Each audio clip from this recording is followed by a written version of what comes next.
अस्सलामु अलैकुम। बिस्मिल्लाहिर्रहमानिर्रहीम।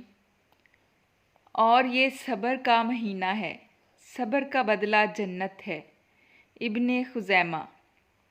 अगर कोई मुसलमान रमज़ान में बख्शिश और नेकी हासिल किए बगैर निकले तो वो हकीकी खसारा पाने वाला है। इब्ने हिब्बान और अल-तबरानी। जब नया चाँद देखो तो रोज़ा रखो और जब देखो तो रोज़ा छोड़ दो। अगर मतला अबर आलूद हो तो 30 रोज़े रखें। इब्ने माजा। जिसने ईमान और सवाब की उम्मीद से रमज़ान के रोज़े रखे, इसके पिछले गुनाह माफ़ कर दिए जाएंगे। इब्ने माजा। रमज़ान का महीना तमाम महीनों से अफजल है और आखिरी अशरा की रातें दीगर रातों से अफजल हैं। इब्नुल क़य्यम।